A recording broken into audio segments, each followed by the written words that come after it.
नमस्कार, स्वागत है आप सभी का न्यूज 18 राजस्थान पर। आप देख रहे हैं मारो राजस्थान। शाम के 7 बज रहे हैं। मैं हूं आपके साथ हेमंत कुमार। देश प्रदेश की तमाम खबरों पर एक एक करके नजर डालेंगे, लेकिन शुरुआत करेंगे इस वक्त की सबसे बड़ी खबर के साथ। जयपुर से बड़ी खबर, जहां पर नतीजों से पहले बीजेपी महामंथन करेगी। 1 जून को प्रदेश पदाधिकारियों की बैठक भारतीय जनता पार्टी की तरफ से बुलाई गई है।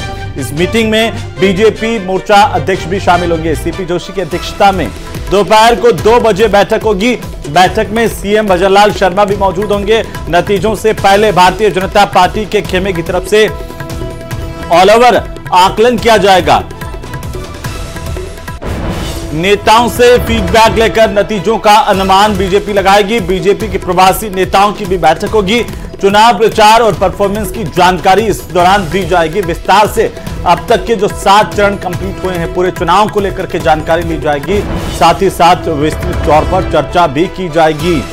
मुख्यमंत्री भजनलाल शर्मा के साथ ही प्रदेशाध्यक्ष सीपी जोशी और तमाम जो बड़े नेताओं की मौजूदगी प्रदेश के, वो इस बैठक में रहेगी। सह प्रभारी विजय राहटकर भी मौजूद होंगी। अलग अलग मोर्चा के अध्यक्ष भी इस बैठक में शामिल होंगे प्रदेश के, चाहे वो महिला मोर्चा हो, चाहे किसान मोर्चा हो, SC/ST मोर्चा हो, OBC मोर्चा हो। और इसी खबर पर ज्यादा जानकारी के साथ सहयोगी बाबूलाल धायल फोन लाइन पर जुड़ चुके हैं। बाबूलाल, क्या कुछ मंथन इस बैठक में होने जा रहा है, क्योंकि नतीजों से पहले भारतीय जनता पार्टी के खेमे में यह महत्वपूर्ण बैठक है?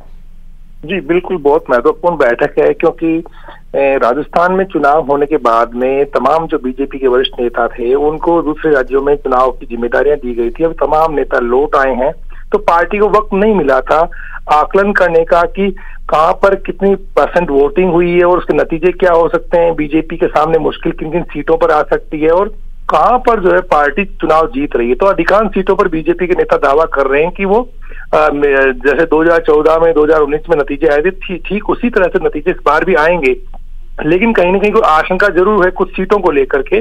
तो उन सारी चीजों को क्लियर कर लेना चाहती है पार्टी की, कहां पर पार्टी के सामने थोड़ी बहुत चुनौती है और किस तरह से पार्टी का काडर जो है उस चुनाव के दौरान सक्रिय रहा है। तो उसकी तमाम फीडबैक, सारी रिपोर्ट्स, जिन नेताओं को जिम्मा दिया गया था चुनाव के दौरान, उन नेताओं के साथ में बैठ करके पार्टी चर्चा कर लेना चाहती है। आश्वस्त होना चाहती पार्टी नतीजों से पहले कि वो इतनी सीटों पर आसानी से चुनाव जीत जाएगी। कुछ सीटों पर पार्टी मुकाबला मान रही है और कुछ सीटें जो हैं उन पर पार्टी को लगता है कि यहाँ पर कुछ भी हो सकता है। तो नतीजों से पहले सारी चीजों को देख लेना चाहती है बीजेपी और आकलन करके, और जब नतीजे आएंगे तब वो ये क्लियर कर लेना चाहती है कि उनका जो फीडबैक था वो और जो नतीजे आए उसमें अंतर क्या है। तो जो भी पार्टियां होती हैं, जिम्मेदार पार्टियां होती हैं, जिनके पास में अपना काडर होता है, वो सारी चीजों का मिलान करती है कि उन्होंने जो जिन नेताओं को जिम्मा दिया था वो अपने भरोसे पर कितना खरा उतरे पार्टी के पे, और जो उनका आकलन है क्या वो मेल खाता है चुनावी नतीजों से। तो एक एक्सरसाइज है बीजेपी की जो उस दिन वो कर लेना चाहती है, ताकि नतीजे आए उस दिन वो कॉन्फिडेंट हो जाए और नेता और कार्यकर्ताओं को भी लगे कि ये चीजें और करने की दरकार है। तो बहुत ही महत्वपूर्ण मीटिंग है। इसके अलावा इसमें पार्टी के पदाधिकारियों को भी बुलाया गया है, मोर्चों के जो नेता उनको भी बुलाया गया है, और साथ ही जो दूसरे प्रदेशों में प्रचार करने के लिए जो नेता गए थे उनसे भी फीडबैक लिया जाएगा। वो क्या नई चीजें सीख करके आए हैं दूसरे राज्यों में चुनाव प्रचार के दौरान, किस तरह से प्रचार के तरीके हैं, उनको राजस्थान में चुनाव में किस तरह से इंप्लीमेंट किया जा सकता है आने वाले दिनों में। तो वो भी अपना फीडबैक देंगे और देश में किस तरह से मोदी लहर चली है, देश में मोदी का मैजिक किस तरह से चला है, तो उस पर भी चर्चाएं होंगी। तो राय मशवरा होगा और विचार विमर्श होगा। साथ ही बीजेपी एक तरह से ओवरऑल फीडबैक लेकर के और अपने आप को जो है दुरुस्त कर लेना चाहती है नतीजों के आधार पर कि वो कितनी सीटें जीतती दिख रही है और उसका जो आकलन है उसके मुताबिक किस तरह के नतीजे आने वाले हैं। तो बीजेपी बिल्कुल बाबूलाल, नजर बनाए रखिए, लगातार अपडेट हम आपसे लेते रहेंगे। बहरहाल बहुत शुक्रिया तमाम जानकारी के लिए। भारतीय जनता पार्टी की महत्वपूर्ण बैठक नतीजों से पहले महामंथन होगा 1 जून को, बीजेपी के पदाधिकारी बैठेंगे। और चलिए अब बात करेंगे पानी बिजली पर सियासत के संग्राम की, जहां भीषण गर्मी में बिजली कटौती और पानी की किल्लत पर सियासी संग्राम अब थमने का नाम नहीं ले रहा। कांग्रेस बीजेपी में आरोप प्रत्यारोप के बीच में एक बार फिर से बीजेपी ने प्रेस कॉन्फ्रेंस की है और पूर्ववर्ती गहलोत सरकार पर जमकर निशाना साधा और मौजूद बिजली संकट के लिए पिछली कांग्रेस सरकार को ही जिम्मेदार ठहरा दिया। अरुण चतुर्वेदी ने कहा कि गहलोत सरकार में जल जीवन मिशन में पूरे देश में राजस्थान पिछड़ गया। अरुण चतुर्वेदी ने यह भी कहा कि गहलोत सरकार में किस तरीके से जो विकास था वो अवरुद्ध हुआ। गहलोत सरकार के समय केंद्र सरकार ने 27,000 करोड़ जल जीवन मिशन में दिए, लेकिन गहलोत सरकार में 6,000 करोड़ खर्च कर पाई। इसका काफी हिस्सा भ्रष्टाचार की भेंट चढ़ गया। सीबीआई इस घोटाले की जांच कर रही है। बीजेपी सरकार को गहलोत सरकार के समय उधार ली गई बिजली पड़ोसी राज्यों को लौटानी पड़ रही है और बिजली का संकट इस वजह से आ गया। बिजली संकट के पीछे गहलोत का यही अदूरदर्शी फैसला था, ये कहना है भारतीय जनता पार्टी का। आप भी सुनिए क्या कुछ कहा। उसके बाद जल जीवन मिशन जब प्रधानमंत्री नरेंद्र मोदी जी ने 2019 में प्रारंभ किया, सारे देश ने इसका लाभ लिया। राजस्थान सरकार को 27,000 करोड़ रुपए कुल केंद्र की नरेंद्र मोदी की सरकार ने इन 5 सालों में दिए और जिसमें से केवल मात्र 6,000 करोड़ रुपए राजस्थान की सरकार व्यय कर सकी। इसलिए मैंने कहा कि पानी और बिजली दोनों विषयों को लेकर के अशोक गहलोत जी अपनी सरकार के समय काम नहीं कर सके। अशोक गहलोत जी, आप केवल घोषणा वाले मुख्यमंत्री थे, केवल लगातार कोई ना कोई घोषणा करो, धरातल पर कोई नहीं पहुंची। ये आंकड़े इस बात का प्रमाण है कि आपने घोषणा की और उनके लिए जो मेटेरियल जरूर कराना था, जो कुछ भी आपको फॉर्मेलिटीज पूरी करनी थी, वो तक आपने पूरी नहीं। इसका परिणाम यह हुआ कि राजस्थान की जनता आज इस भीषण गर्मी में पावर कट की इस परेशानी से लगातार जूझने का काम कर रही है। हीट स्ट्रोक से एक और मौत की आशंका बताई जा रही है। सामलियाजी मंदिर के पुजारी की मौत होने की जानकारी सामने आ रही है। कोलवा थाना इलाके में मंदिर में ये पूजा करता था। परिजनों ने बिना बताए अस्पताल लाए भी नहीं और पहले ही अंतिम संस्कार करवा दिया। तो इसे लेकर के आशंका जताई जा रही है कि हीट स्ट्रोक से मौत हुई, लेकिन इस मौत की असली वजह क्या है ये जांच के बाद ही साफ हो पाएगा। और इसी बीच बाड़मेर से बड़ी खबर, जेल में कैदी की मौत के मामले को लेकर लगातार सियासत गरमाती हुई नजर आ रही है। इस मामले में अभी तक कोई सहमति नहीं बन पाई। संभागीय आयुक्त और आईजी यहां पर बाड़मेर पहुंचे हुए हैं। इससे पहले हमीर सिंह भायल विधायक जो हैं वो पहुंचे थे धरना स्थल पर। परिजनों नेताओं के साथ अब बातचीत होगी। जिला कलेक्टर, एसपी समेत कई आला अधिकारी यहां पर मौके पर मौजूद हैं। विधायक हमीर सिंह भायल, रविंद्र भाटी भी यहां पर मौजूद हैं। तो जेल में कैदी की मौत के मामले को लेकर के लगातार धरना प्रदर्शन यहां पर जेल के बाहर जो चल रहा था वो अभी जारी है। फिलहाल अब जो बड़े अधिकारी हैं वो पहुंच चुके हैं। कुछ ही देर में बातचीत होगी और बातचीत में क्या कोई नतीजा निकल पाता है, क्या ये धरना प्रदर्शन यहां पर अब समाप्त हो पाता, ये देखना जरूरी है। देखिए, मैं आपको बताना चाहूंगा कि जो दोषी है उनके खिलाफ कार्रवाई की मांग तमाम लोग हम सब मिलकर करें, पर प्रशासन अभी तक गहरी नींद में सो रहा है और जो लापरवाह लोग हैं जिनकी वजह से ये घटनाक्रम हुआ है उनके खिलाफ कार्रवाई की मांग कर रहे हैं। देखिए, आज तक आपने देखा होगा कि लोग कोई पैसे की डिमांड कर रहा होगा, कोई नौकरी की। ये तमाम लोग जो बैठे हैं कोई बड़ी चीज नहीं मांग रहे, ये यही कह रहे हैं कि जो जिनकी वजह से ये घटना हुई है उनके खिलाफ आप कार्रवाई करें।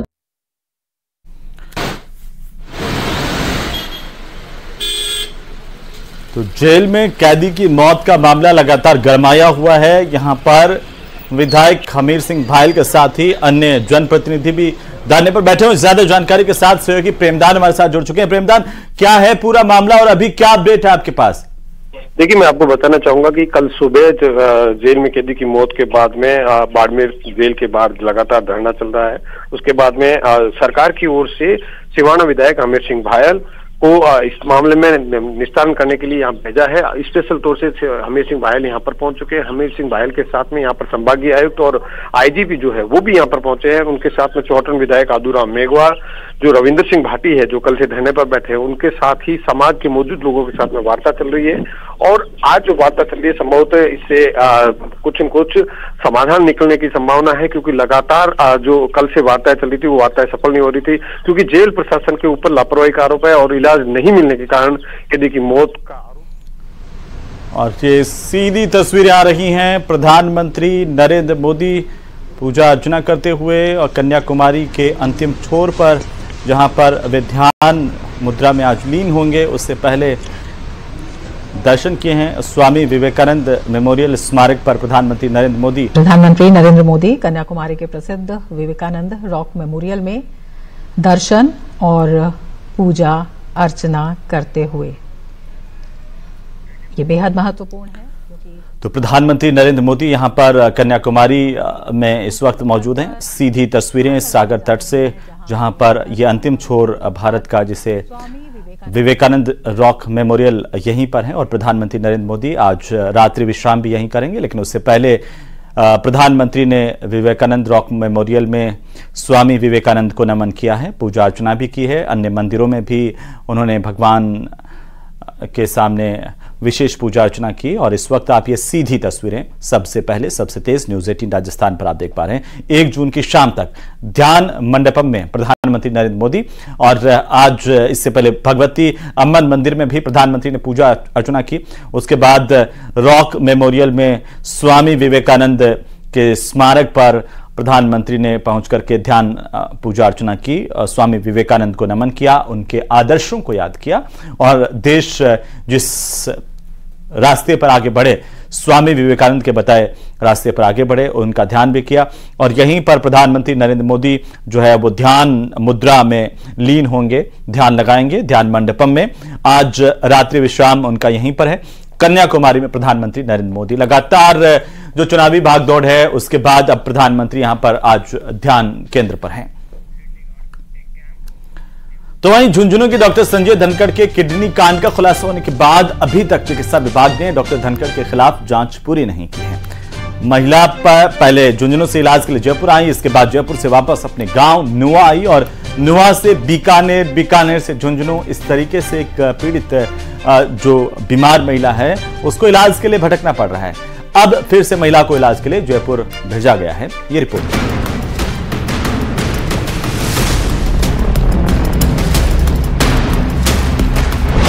किडनी कांड की पीड़िता की हालत गंभीर।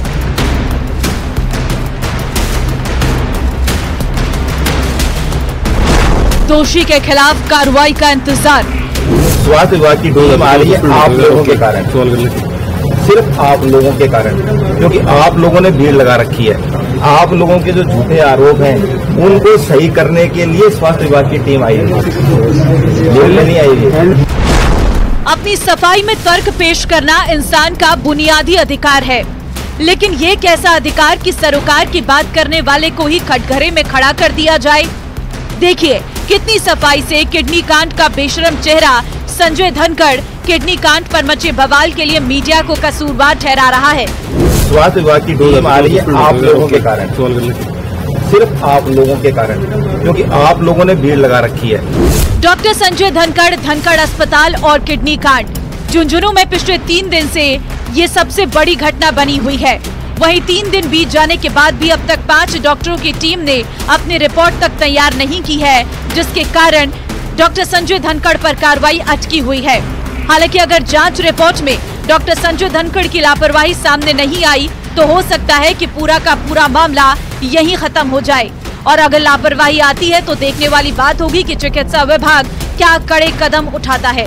अभी हमारे प्रभारी सेक्रेटरी जो झुंझुनू जिले के लगे हुए सुमित शर्मा सर और कलेक्टर साहब मैडम ने विजिट की है। उन्होंने उनके परिवार को किडनी ट्रांसप्लांट के लिए समझाया है, और साथ ही सुमित सर हमारे प्रभारी जो सेक्रेटरी झुंझुनू के, उन्होंने निर्देश दिए हैं सीएमएचओ पीएमओ को, यहाँ से मेडिकल की टीम भी जाएगी, प्रशासन की टीम भी जाएगी, और वहाँ मेडिकल कॉलेज एसएमएस में इनका ट्रीटमेंट कराया जाएगा, और वहाँ पे टोटल इसकी मॉनिटरिंग हमारे एसीएसबीएम कर रही है। बीते 3 दिन की बात करें तो पीड़ित महिला ईद बानो की हालत गंभीर बनी हुई है। परिजन खुद तय नहीं कर पा रही हैं कि वे क्या करें, इसलिए वे कभी बीकानेर तो कभी झुंझुनू तो कभी जयपुर के चक्कर लगा रही हैं। हालांकि कलेक्टर के आश्वासन के बाद परिजनों में ईद बानो की जिंदगी की आस फिर पैदा हो गई है। मैं बीकानेर से मेरी घर रेंट लिया है, मतलब मेरा दिल को दाखिल बड़ा इलाज को नहीं हो, मैं मेरी घर रेंट आके लिया है। ईद बानो में जना मैडम को फोन आया अपने कलेक्टर साहब को, ये बोलिया सिर्फ तो अटसी को खेतान में लिया अपने आपा इलाज कराऊंगा। भाई मैडम को सबसे धन्यवाद। प्रशासन पूरी तरह ईद बानो की जान बचाने की कोशिश में जुटा है। अब ईद बानो को एक बार फिर जयपुर रेफर करने की तैयारी है ताकि उन्हें डॉक्टरों के ऑब्जर्वेशन में रखा जाए। वहीं परिवार के लोगों को भी मोटिवेट किया जा रहा है कि वे ईद बानो को किडनी देकर उसकी जान बचाएं। गौरतलब है कि चिकित्सा विभाग ने धनखड़ अस्पताल को सीज कर दिया है और मामले की गंभीरता को देखते हुए सरकार ने अस्पताल का पंजीकरण निलंबित कर दिया है और विभिन्न सरकारी योजनाओं का लाभ लेने वाले अस्पतालों की सूची से भी अस्पताल का नाम हटा दिया है। लेकिन अभी भी डॉक्टर संजय धनखड़ के खिलाफ कार्रवाई का सभी को इंतजार है। ऐसे में अब इस किडनी कांड के बाद जो पूरी सरकार है वो लगातार गंभीर है और डॉक्टर पर कड़ी कार्रवाई के मूड में है। आज शाम तक जो इस मामले को लेकर जांच कर रही है 5 सदस्यों की कमेटी, वो डॉक्टर एसएन धौलपुरिया को इसकी रिपोर्ट सौंपेगी। इसके बाद एसएन धौलपुरिया है वो अपनी तथ्यात्मक रिपोर्ट जो एसीएस है सुब्रा सिंह उनको सौंपेंगे। करसन सिंह शेखावत, न्यूज़ 18 राजस्थान, झुंझुनू। तो वहीं यूपी, बिहार और झारखंड समेत अन्य राज्यों से गरीब तबके की नाबालिग लड़कियों को शादी के नाम पर बेचे जाने के मामले में अब परत दर परत कई चौंकाने वाले खुलासे हो रहे हैं। माना यह जा रहा है कि जैसे जैसे जांच आगे बढ़ेगी, न केवल कई चेहरे बेनकाब होंगे बल्कि कई और पीड़ित बालिकाओं की जानकारी भी सामने आ पाएगी। ये रिपोर्ट देखिए। कोचिंग नगरी को दाग लगाने वाले लड़की खरीद फरोख्त मामले की जांच जैसे जैसे आगे बढ़ रही है, वैसे वैसे रोजाना नए खुलासे हो रहे हैं। जांच में सामने आया कि गिरोह के तार राजस्थान के साथ ही झारखंड, बिहार समेत कई राज्यों में फैले हुए हैं। मामले की जांच जैसे जैसे आगे बढ़ रही है, उससे कई और बड़े चेहरे बेनकाब हो रहे हैं।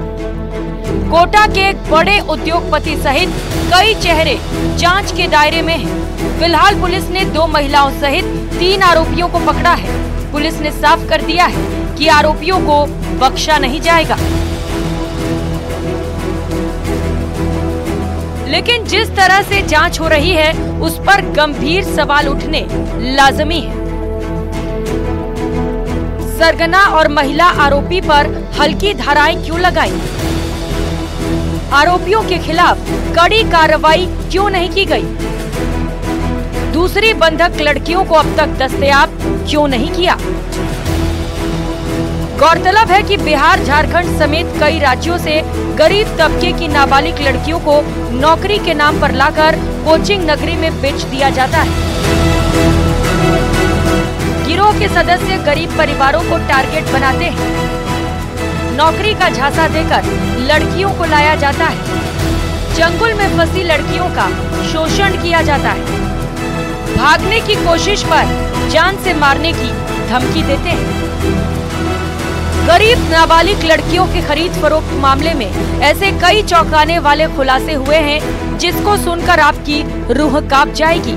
लेकिन पुलिस है कि जिस तरह से धीमी गति से जांच कर रही है, उससे उसकी ही कार्यप्रणाली पर सवाल उठ रहे हैं। बताया जा रहा है कि 10 से 15 साल की इन नाबालिग बालिकाओं को दुल्हन के वेश में सजा धजा कर और आरोपियों के सामने पेश किया जाता था और 2 से 5 लाख रुपए में सौदा किया जाता था। बाल कल्याण समिति के संज्ञान में आने के बाद अब इस मामले में कई और चौंकाने वाले खुलासे हो रहे हैं। कोटा से न्यूज़ 18 राजस्थान के लिए ओम प्रकाश मारू।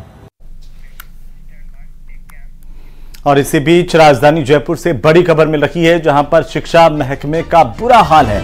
तकनीक के दौर में 4 घंटे से वेबसाइट बंद है। 5वीं और 8वीं के रिजल्ट से पहले ही ये वेबसाइट यहां पर क्रैश हो गई थी। वेबसाइट क्रैश की वजह से ऑफलाइन रिजल्ट जारी करना पड़ा और कल तक वेबसाइट पर रिजल्ट अपलोड होगा। 25 लाख से ज्यादा छात्र अपना रिजल्ट नहीं देख पा रहे हैं। तकनीक के इस दौर में शिक्षा विभाग का हाल क्या है, वो जरा जानिए कि कैसे पिछले 4 घंटे से वेबसाइट बंद है और अभी कब तक ये दुरुस्त हो पाएगी, इसे कोई बताने वाला नहीं है। 25 लाख से ज्यादा प्रदेश के ऐसे विद्यार्थी हैं जो अपना रिजल्ट क्रैश होने के चलते, वेबसाइट के क्रैश के चलते अपना रिजल्ट नहीं देख पा रहे हैं।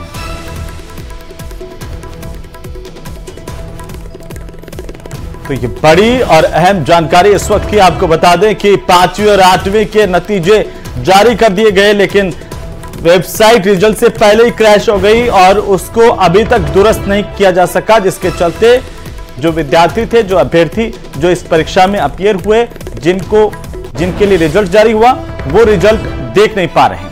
ज्यादा जानकारी के साथ सहयोगी लवली वधवा हमारे साथ जुड़ चुके हैं। लवली, आखिरकार ये क्या कोई जानकारी मिल पाई कि कब तक ये वेबसाइट दुरुस्त हो जाएगी और जो लाखों छात्र परेशान हो रहे हैं रिजल्ट नहीं देख पाने की वजह से, उन तक कम से कम रिजल्ट पहुंचेगा? देखिए बिल्कुल सही कहा आपने, 25 लाख से ज्यादा छात्र हैं दोनों ही कक्षाओं के। हालांकि 5वीं कक्षा को पूरी तरीके से पास माना जाता है, लेकिन रिजल्ट हर बच्चा देखने के लिए बेताब है, उनके परिजन देखने के लिए बेताब हैं। जो ई मित्र हैं और जो कंप्यूटर मोबाइल सभी जगहों पर जो है ये वेबसाइट काम नहीं कर रही है। और सबसे बड़ी बात यह कि शिक्षा विभाग सबसे बड़ा महकमा है राजस्थान का, और सबसे बड़े महकमे की जो वेबसाइट है शाला दर्पण, वो पूरी तरीके से जो है वो 2 बजे से ही लगातार बंद पड़ा हुआ है। और 2 बजे के बाद से जब रिजल्ट को आम लोगों के लिए 3 बजे से जारी करना था तो रिजल्ट अपलोड ही नहीं हो पाया। केवल ऑफलाइन रिजल्ट जारी करके जो शासन सचिव और डायरेक्टर हैं उन्होंने इसकी खानापूर्ति कर ली। 25 लाख से ज्यादा बच्चे और उनके परिवार के जो लोग हैं वो इस रिजल्ट का इंतजार कर रहे हैं बेताबी से। और पूरी तरीके से शिक्षा विभाग के तमाम कामकाज जो है वो शाला दर्पण पोर्टल के माध्यम से ही होते हैं, लेकिन अब शाला दर्पण पोर्टल पूरी तरीके से बंद हो चुका है। और बड़ी बात यह कि विभाग का कोई भी अधिकारी इस पर कुछ भी बोलने से बच रहा है, क्योंकि वेबसाइट का जो देखरेख है वो एनआईसी के हाथ में है, और एनआईसी के लोगों का कहना है कि वेबसाइट को सुधारने में भी और वक्त लगेगा। इस पर वो कोई भी ऑफिशियली कमेंट नहीं कर रहे हैं। लेकिन बच्चों के लिए कोई सूचना जारी नहीं की गई है कि उनका रिजल्ट कब तक आएगा, कितनी देर में आएगा, आ जाएगा, आएगा भी कि नहीं आएगा। सबसे बड़ा इंतजार ये लगातार न्यूज 18 के पास पूरे प्रदेश भर से छात्रों के अभिभावकों के फोन कॉल आ रहे हैं, स्कूल से फोन कॉल आ रहे हैं कि आखिरकार ये रिजल्ट कब जारी होगा। लेकिन पिछले 4-5 घंटे से लगातार ये वेबसाइट बंद है। और सबसे बड़े महकमे की सबसे बड़ी जो वेबसाइट है जिसका इंतजार था, पूरी तैयारी की जानी चाहिए थी, पहले ऑफलाइन परिणाम अपलोड होता है, उसके बाद में से आम लोगों के लिए ऑनलाइन किया जाता है। लेकिन जब ऑनलाइन किया जा रहा था तब भी ये कार्यक्रम जो था 40 मिनट देरी से 40 मिनट बाद में प्रमुख शासन सचिव ने इस पूरे कार्यक्रम को आगे बढ़ाया और ऑफलाइन परिणाम जारी करके फोटोग्राफी करा के इसकी औपचारिकता कर दी। लेकिन परिणाम जो है वो ऑनलाइन कब होगा इस बारे में कोई भी शिक्षा विभाग का जो नुमाइंदा है वो जवाब नहीं दे रहा है। और तकनीक के इस दौर में शिक्षा विभाग के कामकाज को लेकर के एक बार फिर से एक बड़ा सवाल खड़ा हुआ है कि आखिरकार जो वेबसाइट है वो क्रैश होने के बाद में उसकी मेंटेनेंस का काम देखने वाली जो एजेंसी है वो कब तक इसे ठीक कर पाएगी कि नहीं कर पाएगी। सीधे तौर पर 25 लाख घरों से जुड़ा हुआ ये मसला है। बच्चों को बेसब्री से इंतजार था, 5वीं और 8वीं के दोनों कक्षाओं के बच्चों को। कुछ देर के लिए बीच में वेबसाइट जरूर चली, लेकिन उसके बाद में वापस से इस वेबसाइट के क्रैश होने की खबर है। और अभी हम लगातार इस वेबसाइट को सर्च कर रहे हैं, लेकिन ये वेबसाइट किसी भी सिस्टम पर, किसी भी मोबाइल पर कहीं भी ऑन नहीं हो पा रही। बताया जा रहा है कि जो मेन सर्वर है वहीं से ये गड़बड़ हुआ है। और मेन बिल्कुल ये लवली, ये इस वेबसाइट को खोलने पर बिल्कुल ये घेरा सा बना हुआ आ रहा है, ये खुल नहीं पा रही है। आप देखिए बिल्कुल ये वेबसाइट का ऑफलाइन का लिंक है, जब ऑफलाइन में अपलोड कर रहे थे लेकिन उसके बावजूद भी रिजल्ट अपलोड नहीं हो पाया। प्रमुख शासन सचिव, शिक्षा सचिव जो थे वो बैठे रहे, डायरेक्टर बैठे रहे, 40 मिनट इंतजार किया, लेकिन अंत में ये तय किया गया कि ऑफलाइन रिजल्ट जो जारी जितना अपलोड हुआ है उसे दिखा करके मीडिया को फोटो सेशन कराया जाए। फोटो सेशन के बाद में ये कहा गया कि ऑफलाइन रिजल्ट की घोषणा जो है वो यहाँ से की जा रही है, ऑनलाइन रिजल्ट अगले 1 घंटे में जारी हो जाएगा। लेकिन उस 1 घंटे को भी 5 घंटे बीतने को आ रहे हैं 8 बजे, लेकिन अभी तक भी रिजल्ट बिल्कुल लवली, नजर बनाए रखिए, अपडेट हम आपसे लेते रहेंगे। बहरहाल बहुत शुक्रिया। और इसी बीच खैरथल से बड़ी खबर, जहां पर भिवाड़ी में दर्दनाक हादसे में एक नाबालिग की दर्दनाक मौत हुई है। चाय की दुकान में सिलेंडर फटने से दरअसल यह हादसा हुआ पूरा। पहले आग लगी और दुकान के ऊपर लगे ट्रांसफार्मर ने भी इसी दौरान आग पकड़ ली। आग लगने के बाद दुकान के ऊपर ही ये ट्रांसफार्मर गिर गया, दुकान के अंदर। इसकी वजह से नाबालिग फ्रिज के नीचे दब गया और जल करके उसकी दर्दनाक मौत हो गई। बहरहाल आपको बता दें कि ये जो तस्वीरें हैं वो भयानक तस्वीरें हैं, किस तरीके से पूरा हादसा हुआ। देखिए, अचानक से पहले दुकान में आग लगी, फिर ट्रांसफार्मर ने आग पकड़ी और ट्रांसफार्मर नीचे गिर गया। तो भिवाड़ी से दर्दनाक हादसे की बड़ी खबर है, जहां पर एक नाबालिग की तड़प करके मौत हुई है, जल करके। और दरअसल ये पूरा का पूरा जो हादसा है वो सिलेंडर में ब्लास्ट होने के चलते हुआ, जहां पर पहले सिलेंडर ने आग पकड़ी, उसके बाद इसमें ब्लास्ट हुआ और एक ट्रांसफार्मर में भी आग लग गई, ट्रांसफार्मर भी नीचे जो है वो गिर गया। और ये जो तस्वीरें हैं अब वो बताती हैं कि सिस्टम कितना लाचार है। जब ये आग लगी उसके बाद तुरंत राहत और बचाव का काम अगर किया जाता तो हो सकता है कि इस मासूम को बचाया जा सके।